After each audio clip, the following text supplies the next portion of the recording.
How do you do? Mr. Carl Lemley feels it would be a little unkind to present this picture without just a word of friendly warning.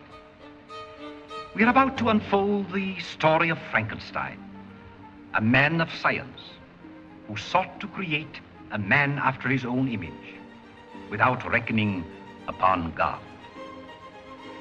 It is one of the strangest tales ever told. It deals with the two great mysteries of creation, life and death. I think it will thrill you. It may shock you. It might even horrify you. So if any of you feel that you do not care to subject your nerves to such a strain, now is your chance to, well, we've warned you. Clau! Bonjour et bienvenue à ce dernier épisode de 2024 des Monstres dans le placard. Comment ça va, Sabrina? Ça va super bien. Et toi, Simon? Ça va, on ne peut mieux. C'est un épisode un peu spécial parce que c'est toi d'abord qui m'est arrivé avec ce concept-là. Puis je n'étais pas sûr. J'ai fait pourquoi on parlerait de ça à l'approche de Noël? Et finalement, ben, il y a un événement qui fait en sorte que, ben oui, c'est totalement dans le propos. De quoi on parle aujourd'hui, Sabrina? Oui, ben, je tiens à dire que c'est une suggestion d'un de nos auditeurs, Gab, que je salue. Ah oui. On va parler des monstres des films. I was working in the lab late one night when my eyes beheld an eerie sight.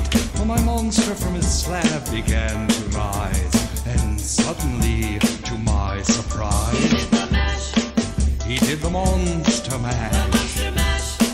It was a graveyard smash. It caught on in a flash. He did the monster mash. From my laboratory in the castle east to the master bedroom where the vampires Les feast. monstres des films. Certains appelleraient ça les monstres classiques ou les monstres d'Hollywood. Mais dans les faits, on parle vraiment des monstres d'un studio. Les monstres Universal. C'est de ça dont on parle, en fait. Les classiques. C'est tous les bons vieux Dracula, Frankenstein, les loups-garous, ces grands classiques du monstre-là. Qu'est-ce qu'ils évoquent chez toi, ma chère Sabrina? Moi, ils évoquent les contes de la crypte Vraiment? que j'écoutais quand j'étais jeune. Ça a été un peu mon premier contact avec ces monstres classiques-là, si on veut. C'est pas un contact qui est conventionnel, on s'entend. Puis j'ai commencé toute jeune là, à m'intéresser aux histoires un petit peu plus sur les vampires, les loups-garous, monstres des marais et tout ça. Fait que ça a été un peu de fil en aiguille, là. Puis par la suite, j'ai commencé à aimer les slashers et les films plus classiques de monstres tueurs comme Freddy Krueger, Jason, etc. Donc, c'est ça. Ça a été un peu. Mais ça a commencé beaucoup avec les dessins animés, en fait. Ben, Ouais. je suis un peu. À vrai dire, je pense que je suis un peu dans ton bracket en ce qui a trait aux monstres, parce que moi aussi, ça a commencé pas mal avec les dessins animés. En fait, peut-être même que ça a commencé avec un dessin animé de Hanna-Barbera qui était La Fête des monstres. Ah, Je oui. sais pas si tu as déjà vu cette affaire-là. Oui. Et c'était comme un vieux party de monstres, de plein de monstres, du loup-garou, de Frankenstein, de Dracula. C'était tous des monstres qui étaient là, puis qui faisaient le party dans le château de Dracula. Et il y avait des numéros musicaux, c'était entrecoupé par des numéros musicaux. Puis moi, je tripais ma vie sur cette affaire-là. Et c'était aussi la première fois, de moins la plus ancienne fois de mémoire d'homme que je peux me rappeler, où plein d'univers différents se regroupaient à la même place. Et moi, ça a toujours, ça m'a toujours alimenté parce que, bon, on en a parlé dans plusieurs épisodes là, avec les vampires, etc. Là. Mais j'aime j'ai toujours eu cette fascination-là pour les créatures de la nuit. Je ne vais pas juste dire les monstres, je vais dire les créatures de la nuit, tous les êtres qui vivaient dans le non-vu, l'ombre et la noirceur, le clair de lune. Mais Ouais. ce que je ne savais pas à l'époque de la fête des monstres, euh, c'est que euh, cette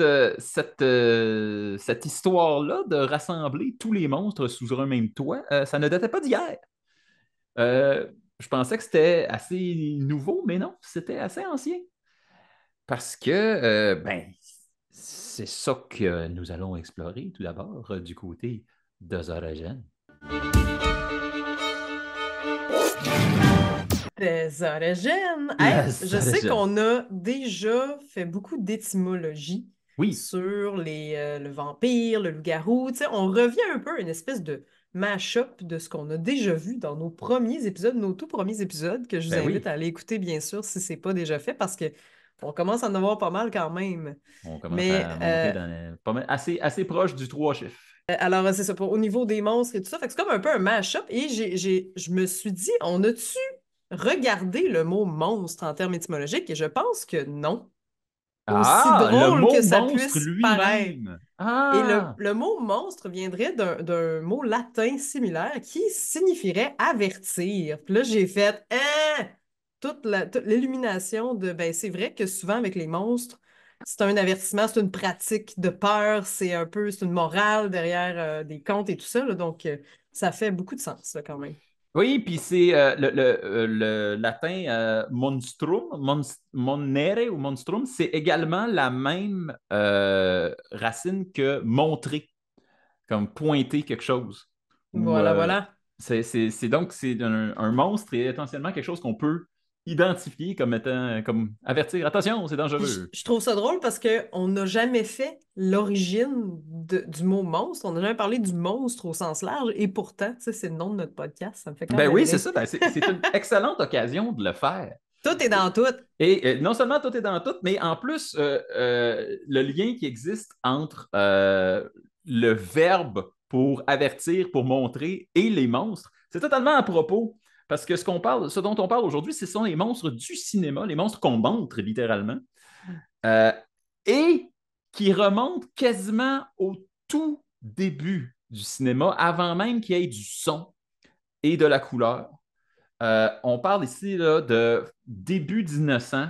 On peut considérer que les premiers monstres étaient déjà là avec Georges Méliès lors des tout premiers balbutiements du cinéma où on voyait des créatures sur la Lune, des créatures qui sortaient du sol, des fantômes, des spectres. Euh, et tout particulièrement du point de vue du cinéma allemand, où là, on avait ce que je me suis plaît à appeler des précurseurs, euh, les précurseurs des monstres qu'on connaît aujourd'hui. Les grands et les fameux, c'est le cabinet du docteur Caligari. Qui est un de mes films underground préférés en passant. Je l'ai suggéré à Éric Lajoie pour son défilm. Ah oui, parce que oui, c'est un film tellement important dans l'histoire de l'expressionnisme allemand, mais aussi c'est l'inspiration directe de Tim Burton pour ses esthétiques et ça paraît. Si vous écoutez ça un jour, ça vaut vraiment la peine. Absolument. Les décors, les personnages, même le linge, c'est du Burton à côté. Et là, on parle des années 10, des années 20. On est dans les tout débuts.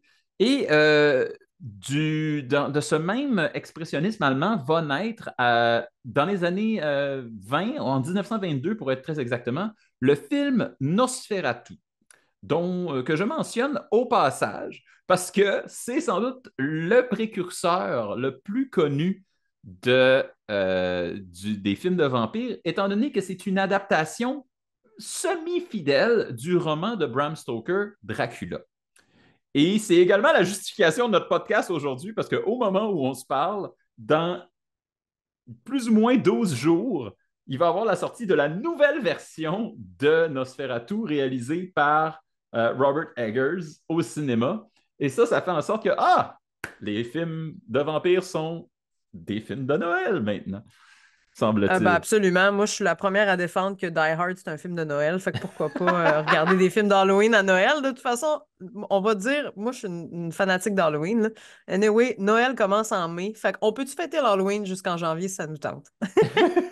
Mais c'est vrai. Puis, tu sais, l'idée aussi, c'est que Nosferatu, ça se voulait une démonstration de froid et de quelque chose qui était lugubre et d'outre-tombe, d'outre-monde, au point où l'acteur principal, Max Schreck, qui revêtit les traits du vampire principal, beaucoup de gens pensaient que c'était un vrai vampire qui était allé dégoter quelque part dans une crypte, puis qui avait juste il avait juste adopté le nom de Max Schreck. Ils ne pensaient pas que c'était le vrai acteur, tellement il était convaincant dans son rôle à l'époque. Et ce film-là en particulier, quelques autres petits films comme le Dr. Jekyll et Mr. Hyde en 1913 ou Le fantôme de l'opéra en 1925. Et d'ailleurs, là, Et- petite pause là-dessus, là, on vient de nommer beaucoup de monstres vraiment chouettes, mais le fantôme de l'opéra, là, on dirait que c'est là la petite marge où les monstres ont commencé à être un peu sexy. Ben, Parce en que fait, Nosferatu était très laid au début, là. Nosferatu, il était absolument pas sexy. Mais le Nosferatu, il fantôme de était. l'opéra, là, on commence à flirter avec la peur du danger et le côté excitant du danger, là. Ben oui, puis en fait, c'est cet appétit-là qui va créer en 1931 la sortie de Dracula par Todd Browning. Hein? Ça veut-tu dire que le fantôme de l'opéra a inspiré l'esthétique de Dracula parce que ça fit? Oui. En fait, ce qui se passe, c'est que le studio Universal avait acquis les droits du roman de Bram Stoker en 1929. Et il y avait. Pourquoi ça a pris autant de temps que ça avant qu'il acquiert les droits? C'est parce qu'il y avait une adaptation scénique du film, une adaptation sur Broadway de Dracula à cette époque-là. Et la personne qui jouait Dracula à cette époque-là était le même gars qui avait joué quelques années auparavant un fantôme de l'opéra. Ben voyons donc. C'était Bela Lugosi, qu'on a recruté parce qu'il venait de finir sa run sur Broadway. Il avait plus de job, il était cheap, puis il avait déjà joué le personnage. Donc, Aïe, aïe. Pour vrai, là, en ce moment, à la maison, vous le voyez pas, mais je flippe beaucoup de tables en ondes. Je suis complètement flabbergastée par ce que tu viens de nous dire. fait, Ça fit tellement. fait que Bela Lugosi, qui était un acteur italien qui avait déjà joué dans ce contexte-là, et qui est lui la personne qui a incarné le premier, le comte Dracula, tel qu'on l'entend. L'accent, le maniérisme, tout ça, ça vient de lui. C'est son style, c'est la caractéristique qu'il avait donnée au personnage. Et c'est ça qui a aussi lancé l'idée qu'on pouvait faire un film autour d'un monstre. Avant, les films étaient vraiment basés autour d'une histoire qui peut-être C'est vrai. qui peut-être allait inclure le monstre, mais ici, on a vraiment basé l'attraction principale, c'est le monstre. Et Donc, le monstre était plus secondaire. Il est devenu vraiment principal acteur, là, il vraiment. était le principal acteur. Il faut quand même attendre 6 mois et la sortie de Frankenstein, comme 6 mois, c'est rien, là, on s'entend, c'est la même année, là, par James Whale, encore en 1931. Et cette fois-ci, on engage Boris Karloff, acteur de personnage, acteur physique très, très reconnu à l'époque. Et c'est le premier film dont le marketing dit que c'est un film d'horreur. C'est la première fois qu'on utilise le terme film d'horreur en promotion. Et juste le terme, juste le mot horreur, ça a créé un tollé de protestations. L'Église s'en est mêlée. On a dit, on ne peut Ah pas ben oui. présenter des films Ben non, dans le impossible. but de faire peur au monde. C'est quoi cette affaire-là? Et donc, ils ont tellement que dans la version originale du film de 1931 de Frankenstein, il y a un prologue, il y a une espèce de narrateur qui apparaît puis qui nous dit qu'il s'en va raconter l'histoire de Frankenstein et qui condamne les gestes du docteur Frankenstein et de la créature Frankenstein. Et, et donc, il y a une espèce de standing moral juste pour permettre au film d'exister. C'est C'est. vraiment drôle et je tiens, si je peux me permettre un moment d'égarement, je Mhm. tiens à dire que l'Église a encore peur de tout ce qui est païen parce que Je suis allée faire un contrat d'animation de Noël à Oh la boy, Basilique Sainte-Anne. it's live. Et oui, oui, c'est vraiment une anecdote qui m'a fait beaucoup rire. Et on faisait un spectacle de Noël. On jouait des lutins de Noël, OK? Puis la dame qui s'occupait de la basilique nous a dit, puis êtes-vous prêts pour le spectacle? On a dit oui, oui, oui. Puis là, mon collègue a dit, on va faire de la magie, vous allez voir. Et la dame nous a dit, ben là, de la bonne sorte de magie, j'espère. J'ai tellement ri, là. J'étais, waouh, tu sais, ça peut pas être de la magie païenne. En tout cas, bref, une petite C'est- pensée pour toi. Je me suis dit, la raconter en ondes. Fait que toutes ces époques où ce que le heavy metal était considéré comme un truc de Satan et des choses comme ça, là, encore aujourd'hui, il y a de la fébrilité et des inquiétudes par rapport à tout ce qui n'est pas magique de la foi de Dieu et de Jésus. Il y a certaines. Voilà. On est assez frileux sur le fait de laisser se mélanger les différentes Ne croyances. croisez pas les croyances! En tout cas, excusez, petite référence à Ghostbusters ici pour les Mais, fans. mais c'est totalement dans le propos aujourd'hui parce que on va y arriver, on va y arriver. Faut pas s'égarer. Fait que jusqu'à maintenant, on a parlé de Dracula, on a parlé de Frankenstein. Il y en a trois au total. Hein, quatre. OK. Les monstres de Universal classiques, il y en a environ six. Là, on en a parlé deux. Le prochain, je sais que tu vas l'aimer parce qu'on en a déjà parlé lui aussi à l'émission, Oui, puis c'est mon préf. en 1932, La momie. Ah, c'est pas mon préf. C'était Mais pas celui que tu oui, la pensais. momie, c'est vrai. La momie, 10 ans avant la sortie de Frankenstein et Dracula, on découvre le tombeau de Toutankhamon. Et ça ravive tout ce qui se passe avec l'égyptologie, tout ce qui se passait à la fin du 19e siècle, avec l'égyptologie, les momies, l'occultisme ancien. On redevient fasciné par ça. Puis en plus, il est supposé d'avoir une malédiction sur la tombe de Toutankhamon, qui est supposé d'avoir décimé toute l'expédition qu'il a trouvée. Et donc, le prochain personnage à être mis de l'avant dans leur prochain film d'horreur, qui est aussi joué par Boris Karloff un an après Frankenstein, Wow. c'est La momie en 1932. Et donc, c'est ça, la momie vient rejoindre le panthéon des monstres classiques. S'en suivra un an plus tard un monstre dont on n'a jamais parlé à l'émission, mais en fait, je pense qu'on n'en a pas parlé parce qu'on ne le connaît pas bien, qui est l'homme invisible. Euh, et qui est considéré là, dans le panthéon quasiment au même rang que les autres qu'on a dit. Et bien sûr, en 1935, arrive le dernier de la première portée, le classique, The Werewolf of London, le Oui! loup-garou qui vient fermer le quatuor. Le quintet, je devrais dire. Le quintet des débuts. Donc, Dracula, Frankenstein, la momie, l'homme invisible et le loup-garou. Ce sont les 5 monstres du studio Universal euh, qui sont les premiers, qui sont les plus vendus, les plus commercialisés, les plus connus à travers le monde. J'en ajoute un sixième qui est important parce que il arrive plus tard, il arrive dans les années 50, au retour de la guerre. Les gens, au retour de la guerre, sont moins intéressés par les monstres classiques. D'ailleurs, on est sorti des monstres classiques. Il y a eu facilement une cinquantaine de films. Et les gens sont un peu tannés. On est rendu à faire des espèces de comédies. Abbott et Costello vont rencontrer la momie. D'ailleurs, Abbott et Costello ont rencontré à peu près tous les monstres. Euh, et là, on s'intéresse de plus en plus à la science-fiction. On n'est pas encore dans l'ère de Star Trek, mais on s'en approche.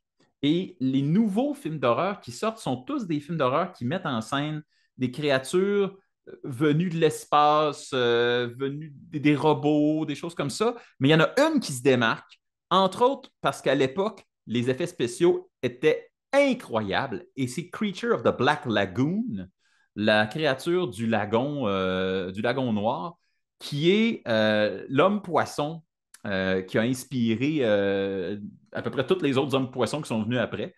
Je Euh, sais pas pourquoi, mais j'aime tellement ce monstre-là. Je sais pas pourquoi, je le trouve full sympathique. il dégage quelque chose, il dégage une Oui! énergie, ce poisson-là. Il a de l'air C'est un peu bête, mais en même temps un la peu. vibe du marais, je sais pas. C'est Il y a quelque vrai. chose. Et donc, ça, c'est le 6e et le dernier des monstres classiques d'Hollywood, des monstres du studio Universal. C'est tous des monstres qui ont été produits par le studio Universal. Que vous pouvez voir d'ailleurs dans le temps de l'Halloween à ce fameux studio, que si Ben, vous pas voulez juste dans le fêter temps de l'Halloween, là. l'Halloween, à Mais si vous voulez l'année fêter longue. l'Halloween, c'est une belle place. Ah oui, puis pas juste au studio, mais toutes les mentions, tous les monstres qu'on voit à cette heure, tous les costumes d'Halloween que vous voyez sont tous inspirés non pas des œuvres originales, mais bien des créatures telles qu'elles ont été représentées à l'écran par le studio Universal. C'est vraiment, vraiment de là que vient le design moderne des monstres. Les petites vis dans le cou de Frankenstein, inventées par Universal. Le loup-garou, l'homme-loup, qui est comme juste du poil autour de la face avec un nez de loup, c'est un design qui a été amené par Universal. La grande, les cheveux face-back de Dracula, amené par Universal. On salue les maquilleurs de l'époque qui ont clairement été instigateurs de ces esthétiques-là qui ont marqué l'imaginaire. Absolument. Et non seulement on les salue, mais je vais avoir une petite section en leur honneur. Très, Yes. comme je voulais la mettre dans la section science, mais je pense que ta section science vaudrait la peine qu'on s'y attarde parce que tu nous arrives avec de quoi qui, pour moi, est une des choses les plus importantes, non seulement pour les monstres d'Hollywood, mais je pense pour les monstres en général. Alors, je te céderai la section science. Alors, la science, pour ce qui est, parce qu'il faut quand même se poser la question au niveau science et tout ça, qu'est-ce qui fait qu'on aime les monstres? Moi, je me suis un Ben, peu intriguée. En fait, j'ai fait des recherches un peu là-dessus. moi, Puis j'ai c'est ce qui aussi... me motive depuis le début de cette émission-là. Oui, Pourquoi on aime les monstres? Pourquoi pourquoi on on aime les persiste? monstres? Oui, Qu'est-ce que c'est ça? Tu sais, c'est supposé faire peur. Pourquoi on les aime autant? oui. Et je me suis posé la question pour moi-même parce que je suis une adepte d'Halloween. J'aime l'Halloween, j'aime les true crime aussi, puis j'aime les monstres. Puis pourquoi on est attaché à ça? Pourquoi on écoute ça? Tu sais? On en a déjà parlé un peu dans le passé, que des fois, les contes et légendes et tout ça, c'est des pratiques pour donner des morales aux enfants, pour se jouer des tours, se faire peur. Donc, un peu le plaisir d'avoir peur est toujours présent. Puis c'est l'adrénaline que ça nous procure souvent qui crée de l'endorphine. Donc, d'une part, avoir peur, les gens qui font des maisons hantées, tu sais, je veux dire, pourquoi on s'impose ça? C'est parce qu'on fait le saut, puis après on fait Ah, hey, c'est le fun, hein, tu sais. Fait que Ah, c'est c'est amusant. le petit high Ouais, après. Là. exact. La même raison que des gens sautent en bungee, c'est la même affaire. Ça crée de l'adrénaline. Mais Puis, tu sais, Sabrina, il y a des gens qui sont incapables de revenir d'un jump scare. Genre, il y a comme pas assez d'endorphine qui est sécrétée dans leur je système. comprends. Je comprends. Puis il y a des gens pour qui c'est pas fait. Ouais. Il y a des gens à qui ça fait pas, pardon. Il y a des gens qui ont des traumas aussi, c'est à ne pas négliger. Si tu vas faire une maison hantée puis que tu as peur du sang, ben le faux sang peut t'affecter. On s'entend. Fait que tout dépend des personnes. Moi, personnellement, mon mécanisme de défense quand je fais une maison hantée, c'est que je ris tout le temps. Fait que je fais des sauts, mais je ris. Je le sais que c'est des comédiens, je sais que c'est pas vrai. Je fais ce métier-là dans la vie, alors je me l'inflige à chaque année pour pouvoir savoir qu'est-ce que je fais vivre aux gens aussi. Fait que c'est l'espèce de Ah, Caroline, maudite affaire, j'aime pas ça, mais c'est drôle de se challenger quand tu sais que c'est une simulation. Alors, je pense que ça, socialement, on s'attache à ça, à ces figures d'horreur, qui sont parfois des figures aussi de, tu sais, les slashers, les films de slashers, c'est des tueurs carrément avec des couteaux dans les mains. Tu sais, pourquoi on les trouve sympathiques? Je pense que c'est parce qu'on sait qu'ils sont pas vrais, mais ils nourrissent un imaginaire, ils nourrissent l'interdit, le tabou, puis le plaisir d'avoir peur en sachant que c'est sécuritaire. Je pense que c'est ça qui est derrière Oui. tout ça. Et pour le côté des monstres sexy, parce que là, Bon, ça me OK. chicotait. On fait la boucle avec notre tout premier épisode, l'épisode sur Oui, les vampires. Là, où on avait absolument. vraiment défendu l'idée que les vampires, c'était des monstres sexy. Ben, j'ai regardé, en fait, j'ai fait des recherches dans plusieurs revues, notamment Sciences et Vie, et j'ai fait des petites recherches psycho. Et la zone dans le cerveau qui est attachée à la peur, qui allume dans le cerveau quand on a peur, c'est la même que quand on éprouve du désir. Donc, le désir sexuel et la peur, ça se passe au même endroit dans notre cerveau. Fait que pourquoi on trouve Ah. ça sexy, un monstre, c'est qu'il fait peur, donc ça crée une espèce de confusion, là, de ouh, ok, c'est dangereux un peu et tout ça. Puis je me dis, c'est ça peut-être aussi qui va nourrir le mythe souvent des meurtriers en série qui se font écrire des lettres par des groupies et tout ça. Donc, c'est que la peur, c'est excitant. C'est drôle, hein, Ben, pareil. j'aurais tendance à te croire parce que, tu sais, il n'y a pas beaucoup. Ben, il y a quelques émotions dans la vie quand même qui activent tout le corps. Et Ouais. la peur et le désir, c'est ça. C'est des émotions qui demandent à ton corps de s'activer, tu sais, qui changent ta pression artérielle, Ça va chercher vraiment un instinct profond Ouais. de, de fight or flight, I guess aussi, mais Ouais, ouais, peut-être. ouais. Mais le désir aussi, ça vient chercher un petit côté, notre petit côté animal, si je peux dire ça comme ça. Donc, ça partirait du même endroit, carrément, ce qui peut porter à confusion sur un moyen temps, mais qui expliquerait pourquoi on est capable de trouver qu'un vampire a quelque chose de sexy, sachant que c'est un prédateur de l'humain, même dans l'imaginaire, là, que c'est un tueur, que le loup-garou est dangereux parce qu'il tue des gens à la pleine lune. C'est le côté, le danger associé à ça, en fait, qui serait. Moi, j'ai, Ouais. moi, j'ai une théorie. Là, elle n'est pas me citer là, sur Internet. Là, c'est ma théorie personnelle. Je n'ai pas consulté Science et Vie ou rien. Là. Mais moi, j'ai l'impression. Ou si vous êtes psychologue dans la vie, s'il vous plaît, répondez-moi. Euh, Moi, j'ai l'impression que le fait d'avoir peur de quelque chose et d'ensuite avoir conquis sa peur de quelque chose, ça fait de cette chose-là quelque chose qui est très intime pour nous. Parce que la peur, ça va profond. Tu sais. Quand tu as une peur d'enfance, après, ça peut devenir un personnage qui est quasiment rassurant parce qu'il est à toi. Tu as un historique commun avec ce personnage-là.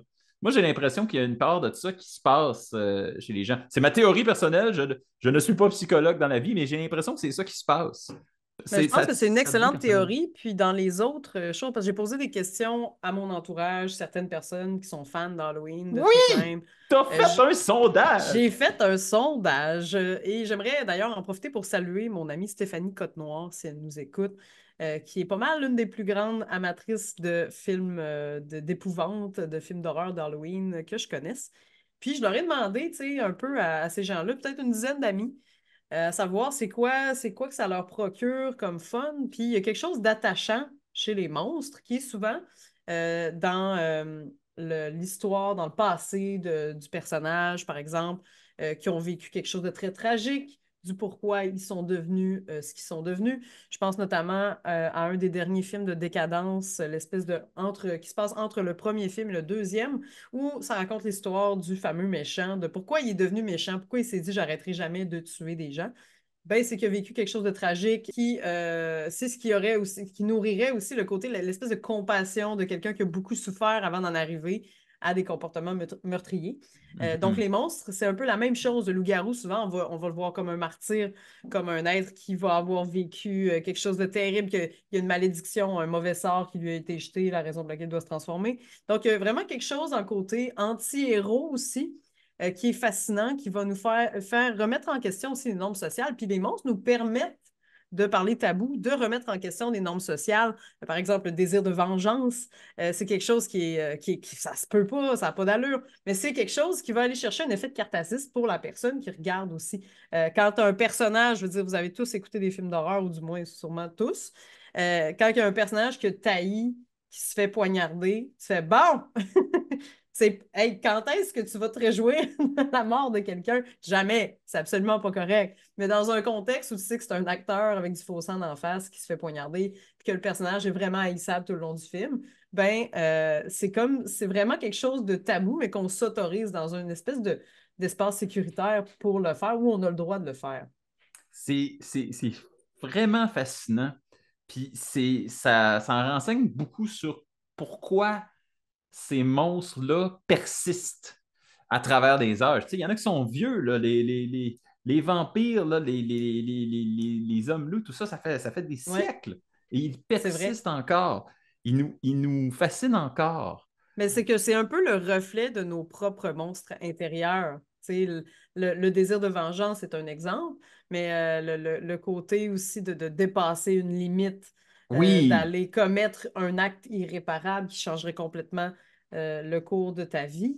C'est oui. toutes des pensées intrusives qui nous sont déjà apparues, tu sais, à un Puis, moment puis, ou à un le, autre. puis j'aime ça aussi que tu dis, c'est au cinéma ou devant la télé, on a un espace pour aller explorer ça, sans que ça nous mouille, sans qu'on soit Mhm. impliqué. Au même titre qu'une pratique, que c'est comme une pratique, tu sais, d'aller faire une maison hantée puis d'avoir peur, de tester nos réflexes, d'aller voir, de jouer à un jeu vidéo d'horreur, d'avoir peur que ton personnage y meure. C'est quelque chose d'extrêmement riche, en fait, ce que ça nous fait vivre à l'intérieur, ce qui nous fait une pratique pour rester en vie.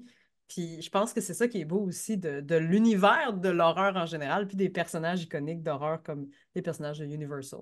C'est fascinant. J'adore ça. Tiens, full Charles mode. Yeah! Euh, Ben, merci à tous ceux qui ont répondu à mon sondage. Dans les Sérieux, gens de merci. ma famille que j'ai côtoyés aussi, que j'ai interrogés. Sérieux, merci. Puis Caroline, on va refaire ça. J'aime ça, connaître les opinions des gens qui nous écoutent et qui nous côtoient. Euh, et moi aussi, je voulais contribuer un peu à la section science, mais je pense plutôt que je vais déplacer ça puis je vais amener ça dans la section culture. Oui, parce que j'ai un segment dont je voulais parler dans la section science, mais je pense que ça va bien pour la section culture aussi, qui est comment les monstres ont sauvé Hollywood. Alors, vous n'êtes pas sans savoir que les studios Universal sont maintenant quand même un gros studio à Hollywood. C'est peut-être pas le plus gros, je pense que c'est Disney le plus gros, mais c'est quand même un gros studio à Hollywood. Or, il n'a pas eu les débuts les plus fascinants, les plus fastidieux au monde. Les studios Universal ont été rachetés 4 fois. Et à toutes les fois, le mot d'ordre, c'est on coupe. On coupe les budgets, on coupe les nouveaux types de films, misez sur vos valeurs sûres. Et il s'avère que lorsqu'on a commencé à faire des films d'horreur, les films d'horreur avaient un grand avantage sur à peu près toutes les autres productions qui étaient beaucoup de l'ordre du musical, de l'ordre du très théâtral avec des grandes têtes d'affiche. Les films d'horreur étaient cheap. Ils coûtaient pas cher à faire. Ils coûtaient C'est pas vrai. cher à faire et c'était des pépinières à créativité. Quelle année, Blair Witch Project? Parce que, 1999. parce que ce film-là, je pense que ça a été le film un des moins chers de toute l'histoire des films d'horreur et un des plus Lucratif. lucratifs, oui. Euh, Merci. Effectivement, mais c'est de même depuis les débuts du film Hmm. d'horreur, où on recrute du monde qui travaille spécialement de la scène, des costumiers, des maquilleurs, des acteurs des fois pas connus, mais c'est pas grave parce qu'on va les transformer en créatures méconnaissables de toute façon. On a emprunté beaucoup des techniques que Méliès, lui-même issu de la scène, issu des spectacles de magie, utilisait, c'est-à-dire du gros maquillage, des décors en carton-pâte, des éclairages de scène et surtout, surtout, surtout, des plans très rapprochés. Pas besoin d'un gros décor, on veut le monstre en gros plan. Mais Puis ça on... crée aussi plus d'émotion dans le cinéma, les close-up. Donc, ça véhicule davantage la peur pour la victime, autant que la colère et l'esprit de vengeance des monstres. Et ça, c'est quelque chose qu'on a découvert grâce au film d'horreur. Il y a un paquet de techniques cinématographiques qui ont été inventées à cause du film d'horreur. Entre autres, Karl Freund, qui est le réalisateur du premier film de la momie, qui est le premier à avoir mis une caméra sur une grue pour faire des panoramiques verticaux, pour faire des mouvements Ouh! de caméra verticaux. il y a un paquet de monde qui avait travaillé dans l'expressionnisme allemand et qui sont venus, avec la montée du fascisme, qui sont traversés aux États-Unis, qui, eux, ont ramené leur décor, ils ont ramené leur technique d'éclairage et ils ont amené ça à Universal et ils ont commencé à amener ça, ce qui fait que la majorité des affaires qu'on faisait avec les monstres étaient cheap, mais les revenus étaient faramineux. Le monde en mangeait. Lorsque, en 1936, le studio Universal est racheté pour la première fois par Standard Capital Bank, les nouveaux propriétaires, ils ne voulaient plus qu'on fasse des nouveaux films de monstres. Ils disent, là, on va faire des comédies musicales, on coupe dans votre budget décor, on coupe euh, dans votre budget maquillage, là, ça va faire. Mais ça a donné naissance au concept le plus lucratif de l'histoire du cinéma. Sais-tu de quoi je veux parler? Je ne sais pas, non? Les suites. Oh! Ça s'est mis à faire un autre Frankenstein, Bride of Frankenstein, un autre Ben oui. Dracula, Dracula's Daughter, Invisible Man Return, The Mummy's Hand, The Mummy's Tomb. Il s'est mis à avoir, on a réutilisé les mêmes acteurs, on a réutilisé les mêmes maquillages, les mêmes décors, on a réutilisé les mêmes tout. Et on n'a pas créé des nouveaux monstres, on a réutilisé les anciens. Donc, on respectait les deux et à chaque fois, le public était au rendez-vous. On s'est rendu compte que le monstre lui-même était une propriété qui attirait du monde. Ça a dû contribuer aussi à l'attachement de certains monstres, Et d'avoir des suites, de le revoir, d'avoir hâte de le voir. effectivement. Et c'est là que vers le milieu des années 40, on se met à avoir la deuxième partie de ce qui est aujourd'hui considéré comme le modèle d'affaires hollywoodien, l'univers partagé. Ce sont les monstres du studio Universal qui font ça en premier, Ah ouais! en faisant des rencontres, entre autres, entre Frankenstein et The Wolfman, en mettant en scène un film qui s'appelle, par exemple, House of Dracula, où là, tous les autres monstres se retrouvent, en faisant ce que j'avais dit, là, les rencontres avec Abbott et Costello, toutes des choses où on mishmash les monstres ensemble. Hey, je m'excuse, mais Abbott et Costello, Ouais. peux-tu Deux dire ce que c'est? comiques, deux stand-up comiques de OK, situation parfait. qui ont été les comiques sans doute les plus connus de l'histoire du stand-up américain. C'est même pas du stand-up à l'époque, c'est juste des Super. comiques de scène. Donc Et ils ont maintenant, on comprend la référence de Labotte et Costello de François Pérusse. Exact. Merci beaucoup. Et eux autres, ils ont fait plein de films et ils ont apparu avec les monstres où c'était deux idiots qui rencontraient les monstres dans leur propre affaire. Et ça veut dire que les suites, les univers partagés, ça vient tout des studios Universal qui essayaient de sauver de l'argent. Et pour vrai, à cause des monstres, Hollywood a revêtu le masque qu'il revêt aujourd'hui avec les suites, avec les univers partagés. Bon, on est dans la section culture, fait qu'il faut parler un peu de l'impact de ces monstres-là. Vous le connaissez déjà. Depuis les années 50, ces monstres-là existent non seulement en termes de films, mais en termes de modèles à coller, de livres à colorier, de costumes d'Halloween, de verres à shot, de toutous, des céréales. Ces films-là, aussi, les vieux films de monstres, ont été parmi les premiers à être adaptés pour une diffusion à la télévision. Entre autres, il y avait un programme qui s'appelle Mel Jasmel's Matinee Movies, où on présentait des vieux films à télé. Et c'est là, entre autres, que Stephen Sommers, le réalisateur de The Mummy de 1999, a vu pour la première fois la version de 1932 de The Mummy. Et donc, c'est comme ça que ça s'est propagé à une prochaine génération d'admirateurs et de fans de monstres.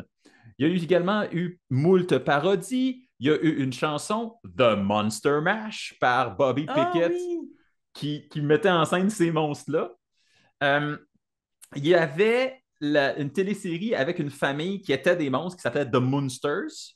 Je ne savais pas si c'était eux autres ou la famille Adams qui avait inspiré l'autre, mais je me suis rendu compte que les deux téléséries sont sorties la même année et se disputaient le temps d'antenne. Alors, c'était l'année des téléséries creepy. Et donc, c'est ça. Dans les années, fin des années 80, début 90, Universal essaye vraiment fort de créer une espèce d'engouement pour ces monstres en les sortant en VHS, en des compilations VHS et DVD. Et c'est ça qui va donner naissance en 1987 à un film qui s'appelle The Monster Squad, où là, ils vont ressortir les bons vieux monstres. Tous les monstres Universal se ramassent à être. C'est essentiellement les monstres Universal versus les Goonies de Monster Squad. C'est une gang de kids qui vont décider de chasser les monstres de Universal qui sont revenus pour dominer le monde. Et la vraie chose, le vrai retour aux monstres Universal commence pour vrai en 1999 avec, je viens d'en parler, The Mummy par Stephen Sommers, avec Brendan Fraser dans le rôle principal et le cast le plus sexy de tous les temps. Et juste pour confirmer notre histoire de monstre sexy tantôt, The Mummy va générer 2 suites ainsi qu'un nombre incalculable de très mauvaises suites avec le personnage de The Rock, le Scorpion King. C'est vrai. Il y a 5 films, dont certains sont sortis directement en vidéo.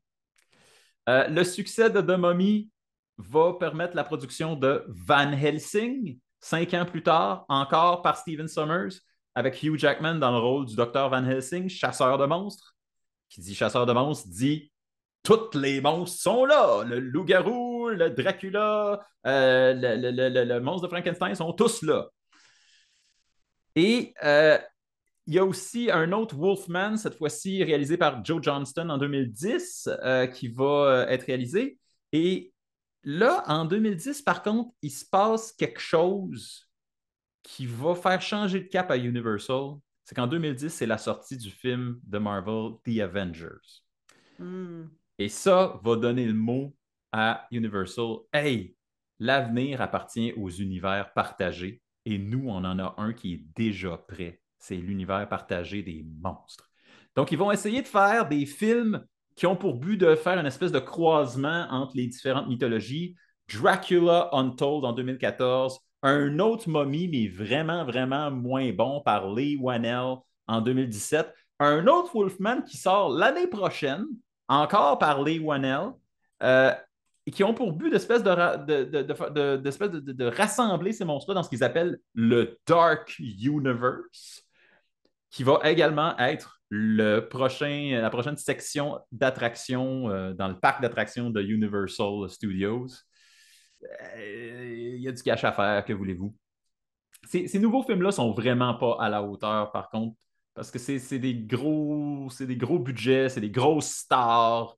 C'est tout ce que les films originaux n'étaient pas. De la créativité à petit budget pour essayer de se démerder avec rien. Il y a des choses qui ne sont pas des remakes de ces films-là, mais qui sont quand même dignes de mention.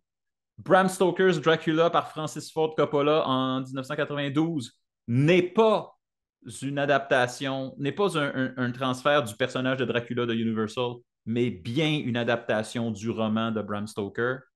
Et le film qui nous a lancé sur cette track-là, Nosferatu, a lui-même eu 4 remakes, dont celui qui sort cette année. Un en 1979 réalisé par Werner Herzog, qui lui voulait se rapprocher vraiment plus du roman Dracula. Un remake, un semi-remake une espèce de méta-remake sur le tournage du film Nosferatu qui s'appelait Shadow of the Empire, dans lequel Willem Dafoe, qui joue dans le nouveau, jouait Nosferatu. Et un autre remake qui est passé sous le radar par Lee Fisher en 2023 et un remake cette année encore à Noël par Robert Eggers. Voilà. Wow! Merci. Ça nous amène... Quel beau tour d'horizon. Ça nous amène au... j'avais des jeux vidéo aussi, mais rapidement, la série Castlevania dépend absolument des films de Universal. Même chose pour la série des Darkstalkers ou Night Warrior, qui sont la définition même d'un Monster Mash. Et là, ça nous amène aux recommandations. Aux recommandations, Ouh! oui. J'en ai 2. T'as 2 recommandations? Oh! Oui, Oui. c'est des recommandations bonbons, OK? Parce Allons-y, c'est que Noël. je me dis, c'est Noël, je vais y aller avec qu'est-ce qui, pour moi, a été un bon divertissement dans la thématique des monstres de Universal. On va y aller comme ça. Oui, oui, oui, oui. Alors, si vous êtes vraiment en mode feel good movie, vous êtes des fans de cinéma d'animation, je ne peux que vous recommander d'écouter Hôtel Transylvania Ah, oui. parce qu'il regroupe tous ces fameux monstres, dont l'homme invisible, la momie, le monstre des marais. Donc, tous les monstres classiques y sont, ils s'y retrouvent de manière extrêmement légère. Donc, un bon film d'animation, et il y en a plusieurs d'ailleurs, donc je vous recommande si vous voulez vous taper toutes Excellent les choix, suites. excellent choix. Donc, voilà. Et j'avais envie, parce que ça a été une découverte, je crois que c'est l'an dernier que c'est sorti. Je crois que c'est sorti l'an dernier. Ça s'appelle Renfield. Oui! Et ça raconte, OK, premièrement, c'est Nicolas Cage qui joue Dracula. Juste Oui! ça vaut la peine. Mais l'histoire, ça raconte l'histoire de Renfield, qui est un jeune garçon avec des pouvoirs qui sont liés aux insectes, qui lui donnent une force surhumaine quand il mange des insectes, qui est en espèce de relation toxique avec le grand Dracula et qui doit lui ramener des proies parce qu'il est pogné dans cette relation toxique-là. Et c'est vraiment drôle parce qu'il fait partie d'une espèce de cercle de discussion sur les relations toxiques. C'est vraiment un bon divertissement, un bon film. J'ai vraiment adoré. L'approche est différente dans les films parce que c'est quand même considéré comme un film de super-héros, si on veut, dérivé des films de super-héros. Mais ça faisait longtemps que j'avais pas eu du fun comme ça dans un film. Avec des très bonnes scènes d'action, un peu gore, bien sûr, mais très drôle, délectable. Vraiment, là, je vous recommande d'écouter ce film-là. C'est vraiment vraiment. Vraiment, je m'attendais à rien au cinéma. Je suis sortie en faisant OK, c'est un de mes films préférés, je pense. J'aime vraiment ces suggestions-là. J'en ai une. Euh, j'ai une espèce de doute. J'ai l'impression que je l'ai déjà recommandé, mais oh, yeah, je le recommande une deuxième fois. Parce que dans les monstres de Universal, il y en a un qu'on n'a vraiment pas couvert ici à l'émission et il s'avère que dans les adaptations récentes des monstres de Universal, c'est sans doute la mieux réussie. Moi, j'avais aucune espèce d'attente face à ce monstre-là. Puis finalement, quand j'ai vu ce film-là, ça m'a botté les fesses. Euh, c'est la version de 2020 de The Invisible Man, réalisé par Lee Whannell. Encore Oh! lui, qui en a fait comme une grande majorité. Euh, et qui, dans le fond, représente que l'homme invisible, c'est l'ex toxique qui revient dans ta vie. Et il y a un effet pour représenter comme l'invisibilité dans ce film-là, qui est un effet tellement freakant que en termes de nouveaux effets spéciaux d'horreur, là, c'en est un qui m'a glacé le sang, genre assez pour avoir peur de le voir dans la vie. Là. Je trouvais que c'était absolument réussi. Là. Le principe de la présence qui quitte jamais ta vie, là, vraiment, vraiment, vraiment fort. C'est Voilà! excellent. Wow! C'est Merci, Simon. ainsi que se conclut 2024 avec les monstres dans le placard. Wow! Hey, pour vrai, je pense qu'on peut être fiers de cette saison-là. Puis merci au public qui nous suit. Là, de plus en plus, on vous voit apparaître dans les commentaires. Et gênez-vous pas pour nous écrire aussi. On a des gens qui nous écrivent en message privé sur notre page Facebook des Monstres dans le placard. Suivez-nous sur les différents médiums. Puis, si vous voulez laisser des petits pouces de l'amour et des commentaires, ça nous fait toujours chaud au cœur. Puis, ça nous encourage à continuer parce que ça va faire. On approche, pas tout de suite, mais on approche notre 100e épisode. Ça Oui. fait quand même longtemps qu'on roule et ben, c'est grâce à votre soutien aussi. Donc, on n'en aura jamais assez. Merci d'être là. Puis, on est vraiment contents. Et d'ailleurs, Pour, vous pouvez contribuer parce que nous, à partir de 2025, on veut mettre en scène vos histoires. Alors, c'est le moment de nous envoyer vos histoires vécues, vos rapports avec le surnaturel, vos histoires de grand-mère, vos rencontres avec des ovnis. On n'a pas de filtre. Envoyez-nous-les. Vous pouvez nous envoyer à notre page Facebook ou en message privé, ou encore vous pouvez nous envoyer à notre adresse courriel placard à monstre, pas de S, pas d'accent sur le A, à gmail.com et on va les lire et ça se pourrait très bien qu'on en parle dans nos épisodes de l'année prochaine. Ben, c'est ça l'objectif. Fait que soyez pas gênés, puis ben, on a hâte de vous revoir déjà pour cette année qui se termine, d'en commencer une nouvelle avec vous, chers auditeurs, auditrices. Ça nous fait grand plaisir que vous soyez là. Puis merci beaucoup de votre soutien et on se dit à la prochaine pleine lune. À la prochaine pleine lune.